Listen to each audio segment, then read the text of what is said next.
אנחנו חברת Level Up. Level Up חברה לייעוץ עסקי בתחום הכספים בלבד. מתעסקים יש לנו שני תחומי פעילויות. תחום אחד זה גיוס אשראי לעסקים, עסקים שהם בצמיחה, בגדילה, בפיתוח. אנחנו עוזרים להם בעצם לגייס הון מבנקים, מקרנות חוץ-בנקאיות ומקרנות הסיוע. ויש לנו תחום של ניהול כספים במיקור חוץ, שזה התחום שאני מגיע ממנו. שאם אני מסתכל על היום הזה, המטרה שלו בסופו של דבר זה להפיל איזה שהם חסמים. אני מרגיש מהעבודה שלי שלבעלי עסקים יש חסם כשהם באים לעבוד עם הבנק. הם מרגישים שהבנק זה איזשהו גורם שאו מעכב אותם או עוין להם אפילו. אני רוצה להראות לכם שזה לא צריך להיות ככה, ומי שיצליח להביא את הבנק לעבוד איתו, רק ירוויח. ואותו דבר עם החוץ-בנקאי. הרבה אנשים אומרים לי, אל תיקח אותי לחוץ-בנקאי, אני לא צריך את החוץ-בנקאי, אני טוב בבנקים. זה לא המצב. זאת אומרת, יש אלטרנטיבות היום ויש אפשרות לעבוד, וזה המטרה של הכנס הזה. לפני שאני אתחיל, לפני שאני אצלול קצת לנושא שלי, אי אפשר להתעלם ממה שאנחנו עוברים, אבל כל פעם היה או שביתה, או שיבוש, או הפגנה, ואז ב7/10 פרצה המלחמה, וזה טרף את הקלפים לחלוטין. אני בטוח גם בעסקים שלכם, זה טלטל. ואני רוצה לפתוח דווקא בדברים שאותי אישית מאוד פיקסו. אני ב7/10 התגייסתי למילואים, מצאתי את עצמי מנותק לחלוטין מעסקים, גם פיזית, הייתי בשטח, בלי טלפון, בלי מחשב, בלי משרד, בלי הלקוחות, אבל גם מנטלית. הרגשתי שזה לא משהו שאני יכול להתעסק בו עכשיו. ואחרי חודש וחצי יצאתי לתל אביב, הגעתי, ראיתי שהעיר ריקה לחלוטין, פגשתי חבר, מישהו שאני מכיר מהתחום העסקי, מסעדן בתל אביב, ואני שאלתי אותו מה קורה, ציפיתי לשמוע את הבעיות הרגילות. אין עבודה, אין לקוחות, אין תיירים, ואני מרשה לעצמי לשתף איתכם את השיחה הפרטית הזאת, כי מאז הוא הספיק גם לתת רעיון בכלכליסט, וגל אמר שזה כבר לא העסק שלו, הוא כבר חושב על המשק. ואני לראות בעל חומוסייה בתל אביב עם כמה סניפים, באמת עסק מאוד מצליח, 20 שנה, אבל שלא מדבר על העסק שלו, מדבר על המשק, אותי, א', זה מאוד הרשים, ב', נתן לי גם המון אופטימיות, וג', אמרתי, זה מה שאני מאמץ. אני כבר מפסיק לחשוב על העסק שלי ועל הפעילות שלי, וגם על הלקוחות שלי, אני חושב על המשק הישראלי, וכשהבנתי את הגישה הזאת, שאימצתי אותה, הבנתי שכנס לקוחות זה לא נחמד, אלא זה דחוף. כי בסופו של דבר, הכנסים האלה, אנחנו נפגשים, אנחנו מכירים, כל אחד מספר על הבעיות שלו, כל אחד לומד מקשיים של אחרים, ובסוף, עם הידע הזה, יוצאים פה עסקים יותר חזקים. אז זה מה שאני מאחל לנו, שני דברים לכנס הזה, א', שנצא עסקים יותר חכמים, יותר נבונים, יותר חזקים, וב', שהכנס הבא שלנו לא יהיה עוד שנתיים, יהיה עוד כמה חודשים, ואני בכלל אצטרך פתיחה כזאת, כי יהיו ימים אחרים לחלוטין, ונדבר רק על עסקים נטו. אז בואו נתחיל, בואו נדבר קצת בנקאות. שוב, אני מזכיר לכם, אני מדבר מנקודת מבט שלי, שהיא פרקטית לחלוטין. אני לא צמחתי במערכת הבנקאית, אני לא הבנתי אותה בהתחלה, אני גדלתי במנהל עסקים, והמפגש שלי עם הבנק היה מפגש מהשטח לחלוטין. אני בהתחלה אציג לכם את הבנק במושגים קצת אמורפיים, כדי שנבין מה האינטרסים של הבנק ואיך בנק חושב ואיך בנק עובד. אחרי זה, שנבין מה זה בנק ואיך בנק עובד, אני אראה לכם מה צריכה להיות מערכת היחסים הכי סטנדרטיים עם בנק, שזה משהו שאני ממליץ לכולכם לאמץ. זאת אומרת, להגיע לאיזשהו סטנדרט עבודה עם בנק שהוא בסיסי.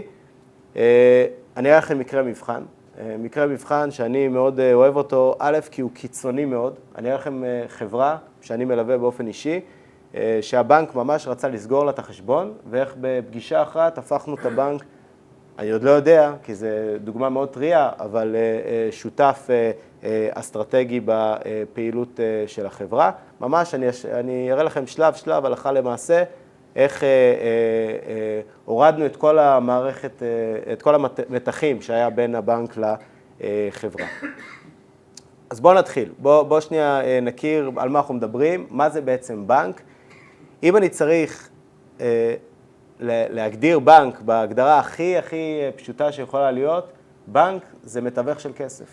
זאת אומרת, בנק בסופו של דבר לוקח הון, לוקח כסף בגורמים שיש להם כסף, הם מפקידים את הכסף בבנק, מקבלים על זה תשלום, מקבלים ריבית, ועם הכסף הזה הוא בעצם מלווה אותו, נותן אותו לגורמים שחסר להם הון וגובה ריבית. זאת בנקאות קלאסית. זאת אומרת, זאת התורה כולה, הכי פשוט, מסוף ימי הביניים באיטליה ועד ימינו אנו, זה מוצר הדגל של בנק, תיווך אשראי. עושים עוד כסף, לא צריך לדאוג לבנקים, זה לא רק זה, זה גם עמלות, זה גם ריביות, זה גם ייעוץ שהם עושים, אבל מוצר הדגל זה התיווך אשראי הזה, זה בעצם מה שהבנק מחפש. איפה זה שם אותנו, בעלי עסקים מול הבנק? בעלי עסקים זה אולי הלקוחות הכי טובים והכי אטרקטיביים שבנק יכול לקבל. ולמה? כל אחד שיחשוב כמה אשראי הוא צורך בפרטי שלו, בחשבון הפרטי שלו. אם אין לו משכנתה, אז זה באמת דברים שוליים. ומי שעוד לא מבין שזה שולי, שישווה את האשראי הפרטי שלו לאשראי שיש לו בחברה. אשראי של חברה זה אשראי שאין מה בכלל להשוות אותו לאשראי פרטי, ובגלל זה בנקים תמיד יחפשו לקוחות עסקיים. לקוחות עסקיים זה מבחינת הבנקים לקוחות הכי אטרקטיביים. אם אני אגיד לכם עוד משהו, זה צרכני אשראי תמידיים. זאת אומרת, בן אדם פרטי לוקח, בוא נגיד משכנתה, זה פעם אחת בחיים, פעמיים.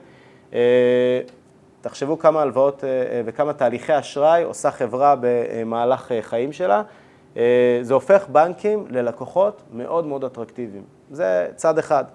הצד השני, וזה אולי האמביוולנטיות שאתם מרגישים מהבנקים, עסקים זה לקוחות בעייתיים. זאת אומרת, זה לקוחות יותר מסוכנים לבנק. אני לא אכנס איתכם לסיבות, גם סיבות של חיתום וגם סיבות שמה לעשות.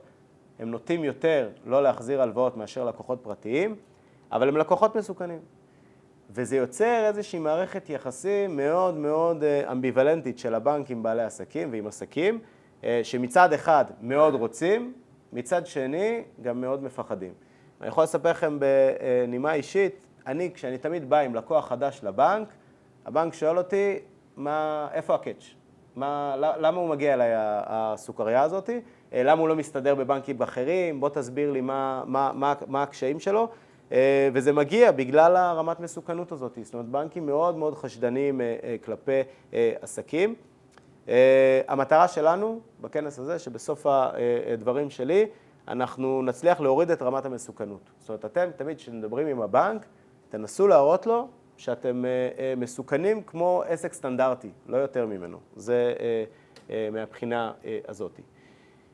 אז אחרי שדיברנו על האינטרסים של בנק ואיך בנק עובד וקצת איך בנק חושב, צריכים לשאול את השאלה, וזו לא שאלה לא לגיטימית, למה בכלל שנעבוד עם בנקים? ומישהו כתב פה, מישהו שנרשם לכנס, אמר, אני לא עובד כל כך עם המערכת הבנקאית, וזה בסדר, אפשר לא לעבוד עם המערכת הבנקאית, זה לא משהו שהוא, בטח היום עם כל האפשרויות החוץ-בנקאיות, זה לא משהו שהוא חובה, אבל כדי להבין את הפוטנציאל של עבודה עם בנקים, אני אתן דוגמה שהיא דוגמה קיצונית מאוד. לא נלמד מהדוגמה הזאת עם מנהל עסקים, כי כשאני אגיד את הדוגמה, אתם כולכם תבינו שזה נגמר לא טוב, אבל הטייקונים שהיו בשנות ה-90 ותחילת שנות ה-2000, זה דוגמה מצוינת למה הפוטנציאל של עבודה עם בנקים. על מה בעצם אנחנו מדברים? שנות ה-90, מדינת ישראל מתחילה להפריט המון חברות שהיו חברות ממשלתיות. בדרך היא גם הפריטה את הבנקים, שהבנקים הולאמו, מי שזוכר, בשנות ה-80, אחרי המשבר הגדול, מדינת ישראל מלאימה את הבנקים ומוכרת אותם חזרה לציבור בשנות ה-90. נוצר איזשהו ריק במשק הישראלי. יש המון חברות על המדף, אין טייקונים, אין בעלי עסקים בעצם שיקנו את החברות האלה, הטייקונים, וכשאני אומר טייקונים, אני מדבר על לב לבייב ופישמן ודנקנר וכל החבר'ה האלה, הם בעצם מוצאים את עצמם עם המון אופציות על השולחן, אבל בלי כסף. זאת אומרת, שתבינו את המצב, כל הבעלי העסקים האלה, אם לבל-אפ הייתה קיימת בשנת 1992, היינו עושים כנס, יכול להיות שיושבים פה בחדר. לא מדובר בבעלי עסקים שמגיעים עם כסף מהבית או הון מאוד גדול, בעלי עסקים סטנדרטיים, טובים, אבל לא אנשים עם הון מאוד גדול. ומה שקורה עם הטייקונים והבנקים, הם פשוט חוברים אחד לשני, והבנקים נותנים לטייקונים אשראי בלתי נגמר, גם לא שואלים שאלות. בלי בטוחות, רוצו. וכולנו יודעים, עזבו איך זה נגמר, כולנו יודעים לאן הם הגיעו. ואמר מי שאמר, ואני מאוד אוהב את האמרה הזאת, הבנקים הביאו את הטייקונים לגבהים כל כך גבוהים, ששם כבר החמצן הופך להיות דליל, ברגע שהחמצן דליל, ההחלטות כבר הופכות להיות פחות רציונליות, ואנחנו יודעים איך הסיפור הזה נגמר. אז לא נלמד מהדוגמה הזאת מנהל עסקים, אבל כן נלמד שכשבנק לוקח עסק, או כשבנק לוקח איש עסקים והולך איתו יד ביד, זה באמת יכול להביא את העסק לגבהים בלתי רגילים. אני יכול להבטיח לכם שאם המנהל סניף שלכם ואם הבנקאי שלכם ילך איתכם, אם הוא יאמין בכם, אתם יכולים להגיע להישגים באמת מרשימים. אז איך עושים את זה? איך, קודם כל, אני לא גורם לבנק לחשוד בי, לא לראות את הסיכון שיש בי, וזה אולי העצה הכי טריוויאלית שיכולה להיות. התקשורת עם הבנק צריכה להיות תמיד חיובית. וזה משהו שאני רואה שהרבה בעלי עסקים לא כל כך מבינים אותו. לא צועקים על הבנק, לא רבים, לא מתקילים את הבנק ברגע האחרון. הרבה אנשים מגיעים לבנק באיזושהי, כאילו זה מוסד ממשלתי, ביטוח לאומי, מס הכנסה, אתה חייב לי, בוא תעזור לי, אני תמיד הייתי בסדר. לא להגיע לאיזשהם עימותים בבנק, ומי שרוצה, וזה יצא פרקטית, מי שרוצה לא להגיע לעימותים עם הבנק ולנהל תמיד תקשורת חיובית, שיהיו לכם אלטרנטיבות. לא לעבוד עם סניף בנק אחד. תמיד תעבדו עם כמה בנקים, תמיד תכירו את החוץ בנקאי, תמיד שיהיה לכם אפשרויות גם של כסף בכיס, אם אפשר, אבל לא להגיע לבנק שאתם לחוצים, כי מי שיגיע לבנק שהוא עם הגב לקיר, כנראה שהמערכת יחסים תהיה לא חיובית.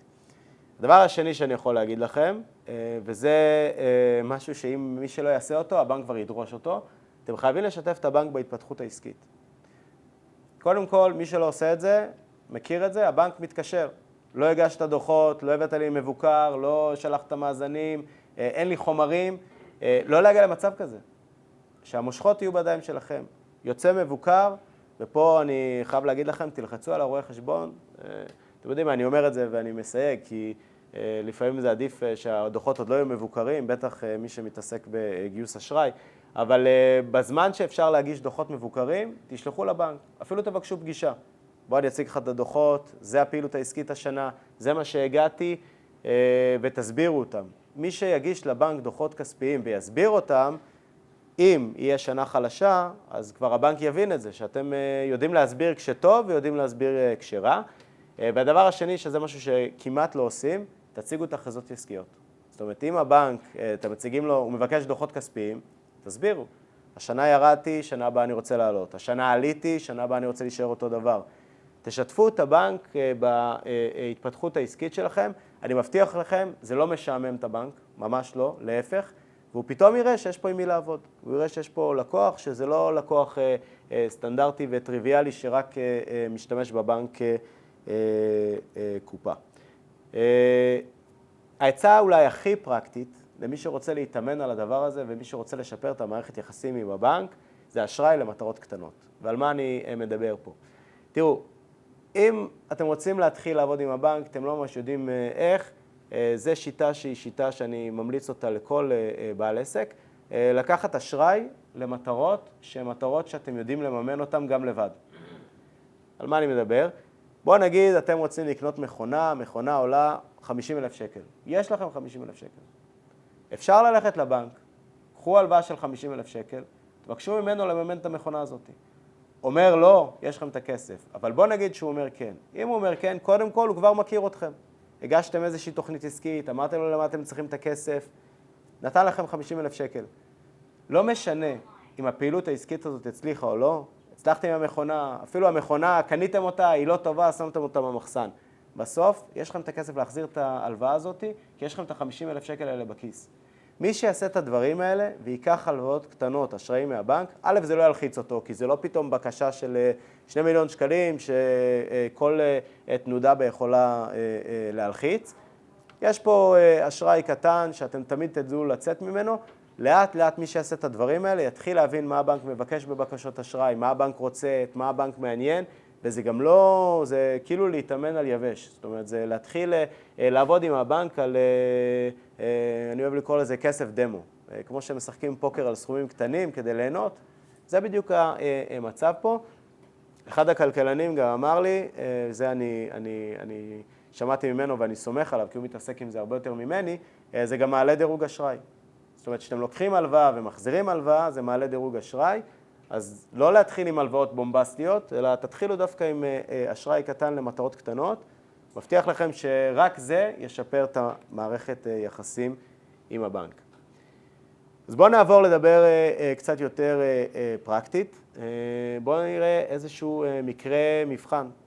מקרה מבחן, חברה ותיקה, חברה של לדעתי 30-40 שנה, יש לה כבר דירקטוריון, הדירקטוריון יש מנכ"ל שהוא מנכ"ל שכיר, זאת אומרת לא חברה שהיא עסק קטן.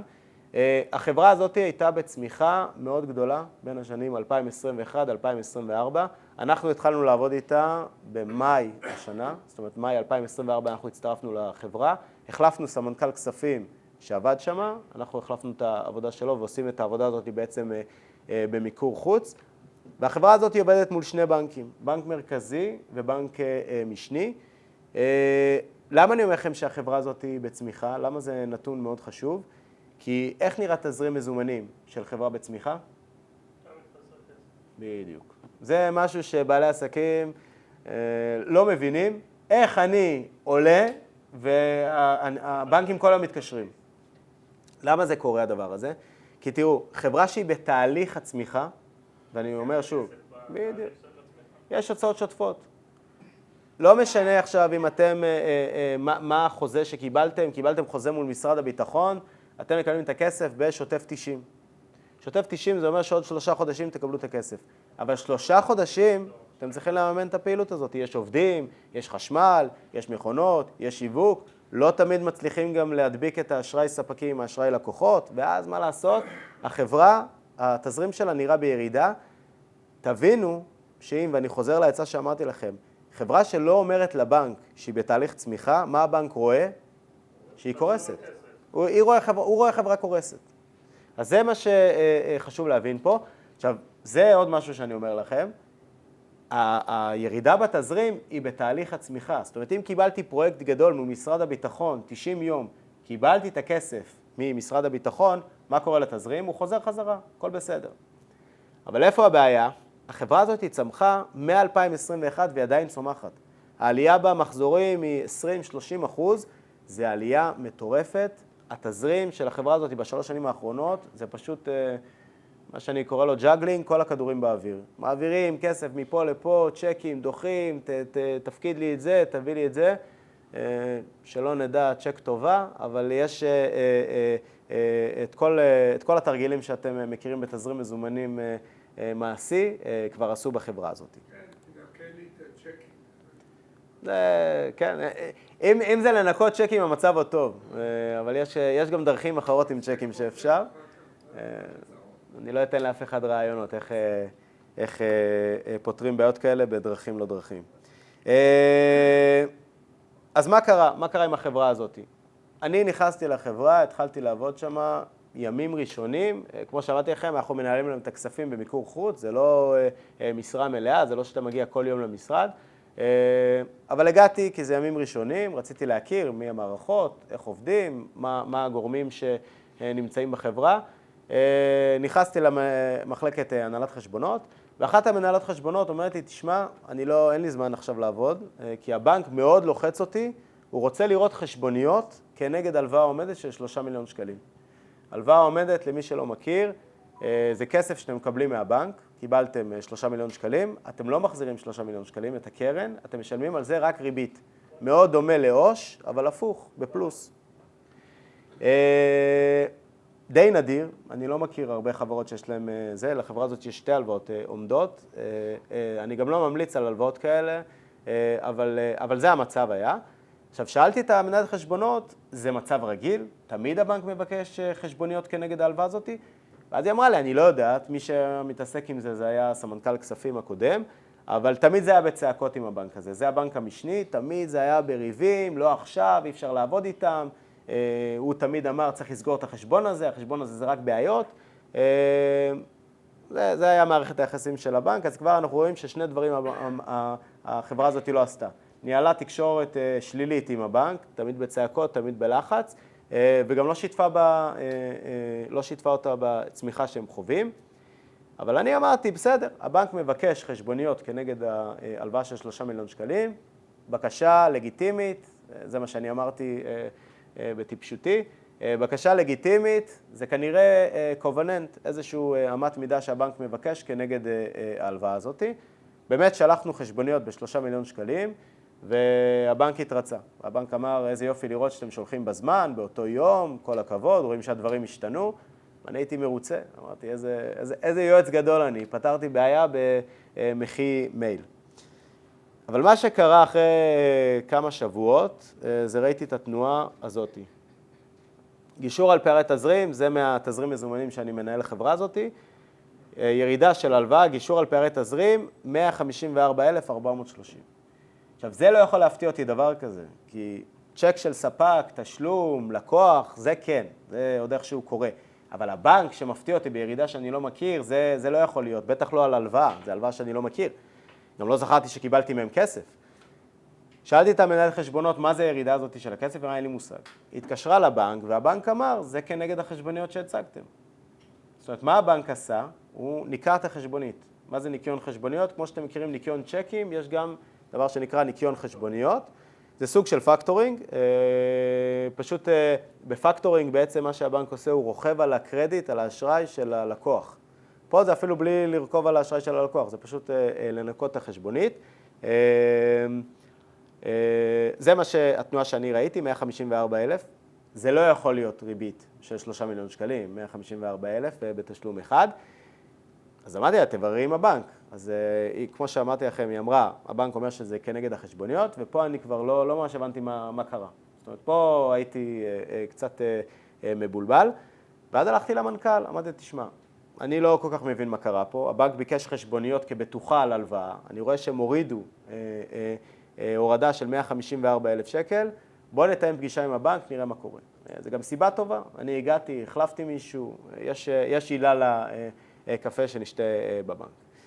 הלכנו לפגישה בבנק, וקודם כל אני חייב לספר לכם, הבחור, המנכ"ל, בחור מאוד צבעוני, מאוד חברותי, נכנס שם לבנק ואני רואה שהוא מכיר את כולם. מכיר את הבנקאיות בשמות, זה מישהי שם התחתנה, הוא אמר לה, חשב שאת פריירית, שהזמנת אותי לחתונה שלי, הבאתי לך חתונה, הוא הזמין אותו לחתונה של הבת שלה, אז הוא הביא לך הזמנה לחתונה של הבת שלו. מערכת יחסים מאוד חברותית, זה הפתיע אותי, כי זה בנק משני, לא כל כך הבנתי מאיפה זה הגיע המערכת יחסים הזאת, אז שאלתי אותו, איך אתה מכיר אותם?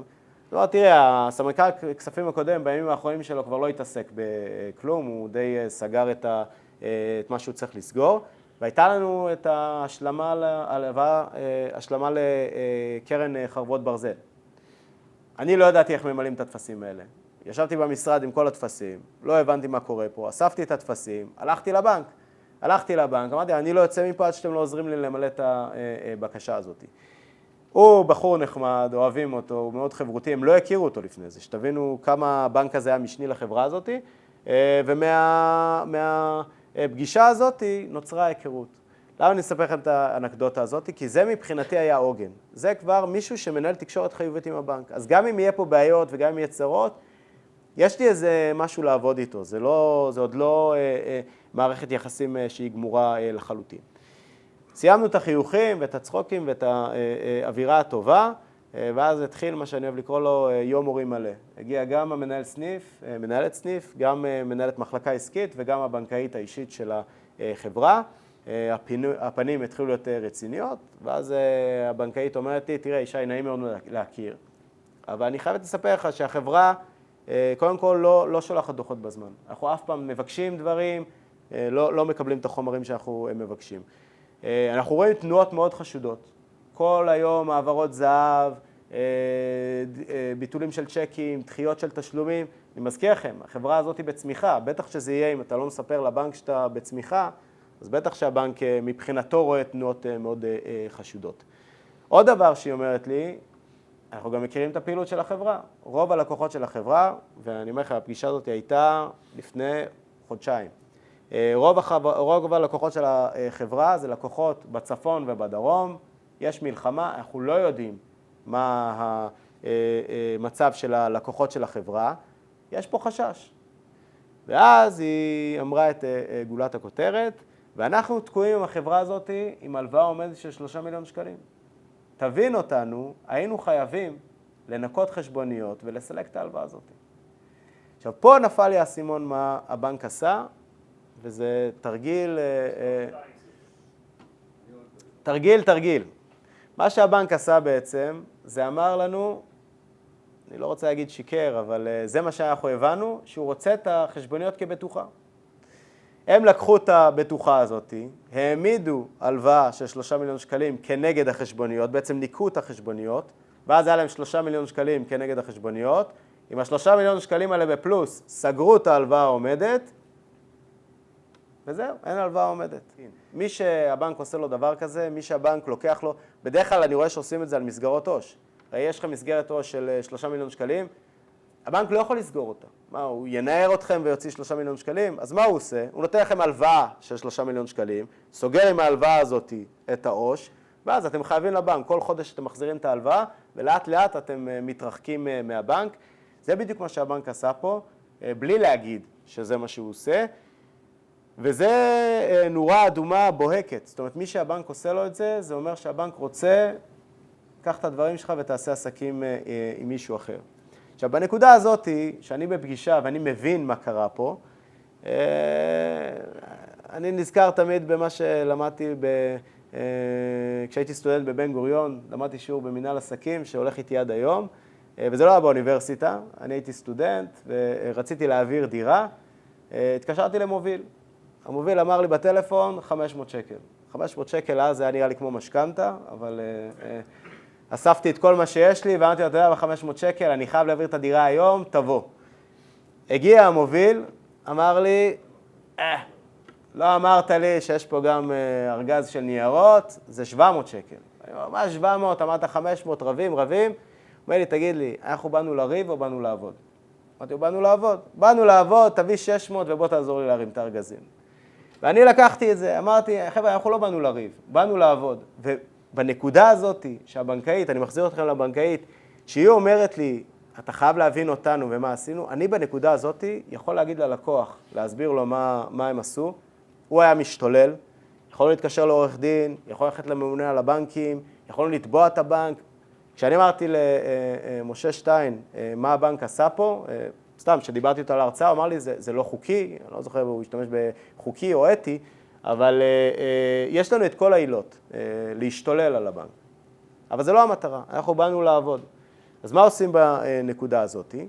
אני התעשתי יחסית מהר, ואמרתי, אוקיי, הבנתי, אבל המסגרת הזאת של החשבוניות, זה מסגרת מתחדשת, זאת אומרת, נסיים את ההלוואה הזאת, תפתחו אותה מחדש, זאת אומרת, כמו מסגרת של ניקיון צ'קים, אז היא אמרה לי, תראה, אפשר לשקול, אם תגישו דוחות, אם נראה שהפעילות היא טובה, אז נשקול את הדבר הזה.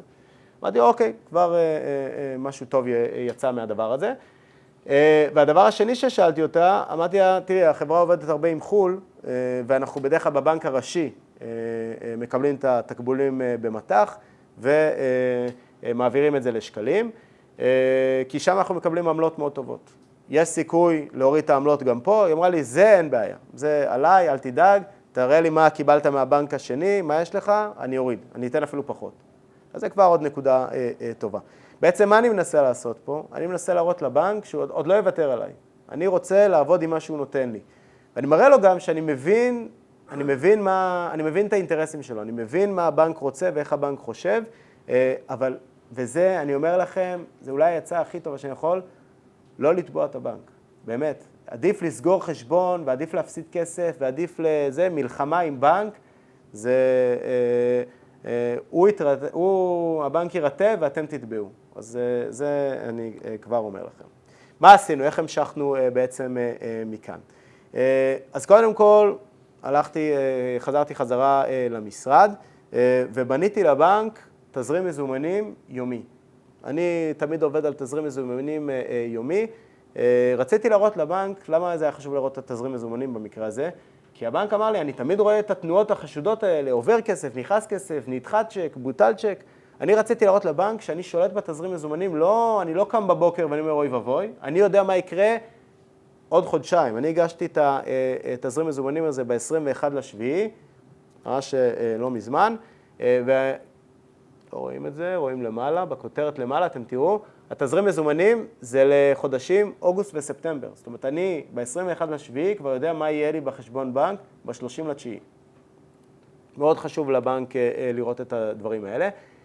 מה אני בעצם מראה בתזרים מזומנים לבנק? אני מראה שבחמישי לתשיעי יש לי ירידה גדולה של 500,000 שקל, ובתשיעי לתשיעי, מה לעשות? עובדים גם 500,000 שקל. זאת אומרת, 1,000,000 שקל הולך לרדת מהחשבון בתחילת חודש ספטמבר, והחשבון ייכנס, כמו שאתם רואים, לחריגה. מה שבאדום זה חריגה. מה הולך לקרות? רגע, סליחה. זה מה שרציתי. מה הולך לקרות בסוף החודש? בסוף החודש אני חוזר, אני יוצא מהחריגה. למה? כי ב-30 לתשיעי, כמו שאתם רואים פה, יש חשבונית מאוד גדולה שצריכה להיכנס, צריכה להיפרע, 1,406,000 שקל, וזה יוציא אותי מחריגה.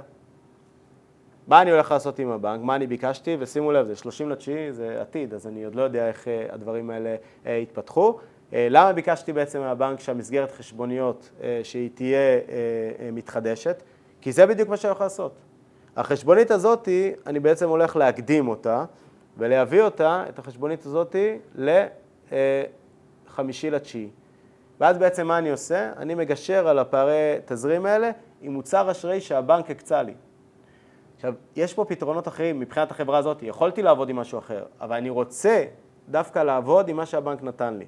אני אגיד לכם יותר מזה, עכשיו המצב של החשבון הרבה יותר טוב, עשו שם גבייה מאוד גבוהה, וה1,400,000 הזה גם ייכנס יותר מוקדם מה-30 לתשיעי. תכלס, אנחנו לא צריכים את הכסף הזה. אבל בכל זאת אני הולך לנקות את החשבונית. למה אני הולך לנקות את החשבונית? כי אני רוצה להפעיל את השריר הזה. כמו שאמרתי לכם, אשראי למטרות קטנות. יש לי את הכסף ובכל זאת אני מחליט להפעיל את המוצר הזה של